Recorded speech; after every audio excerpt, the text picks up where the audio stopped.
ஏன்டா உம்முன்னு வர்ற? ஆத்த பார்த்த உடனே நான் எங்க அப்பாவை நினைச்சிருந்தேன். நான் என் பிள்ளைய நினைச்சிட்டேன். எங்க அப்பா இருந்த வரைக்கும் இப்படி போகும்போது சாமி கதையெல்லாம் சொல்லி தருவா.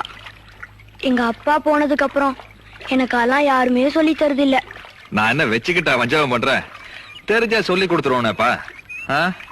சரி, யாரோ எப்போ என் காதல போட்டு ஒரு கதையை அவுத்து விடுறேன். ஆத்த தாண்ட வரைக்கும் பொழுது போகணுமே. இந்த மாதிரி ஆத்த கடக்கிறதுக்கு உங்க அப்பாரு மாதிரி வேறம் தெரிஞ்ச ஒருத்தர் படகுல ஏறி இருக்கார். கை நாட்டுக்காரன், அந்த தோணிக்காரன் நம்மள மாதிரி. படகுல போகையில தோணிக்காரன் கிட்ட கேட்டிருக்காரு, ஏன்பா உனக்கு ராமாயணம் தெரியுமான்னு. அவன் சொல்லி இருக்கான், எனக்கு தெரியாது சாமின்னு. அடடா, வாழ்க்கையில் ஒரு 10 வருஷத்தை வீணாக்கி போட்டையே அப்படின்னாரு. மகாபாரதம் தெரியுமான்னு கேட்டிருக்காரு, அதுக்கும் தெரியாது சாமின்னு சொல்லியிருக்கான். என்ன பாரு, 20 வருஷத்தை வீணாக்கி போட்டையே அப்படின்னாரு. சரி, இந்த கிருஷ்ணோபதேசம் மாதிரி தெரியுமான்னு கேட்டிருக்காரு. அதுக்கு அந்த தோணிக்கார தெரியாது சாமின்னு சொல்லியிருக்கா.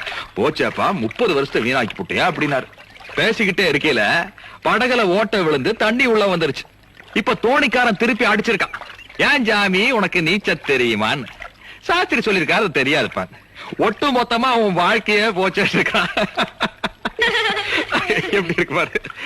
அதனால பொழப்புக்கு எது தேவையோ அதைத்தான் கத்துக்கணும். நீ என்னடானா வேதம் தான் கத்துக்குவேங்கிற, ஆனா உங்க ஆளுங்க கத்து கொடுக்க மாட்டேங்கிறாங்க. உன்னை எப்படி கரை சேர்க்க போறேன்னு தெரியலையே.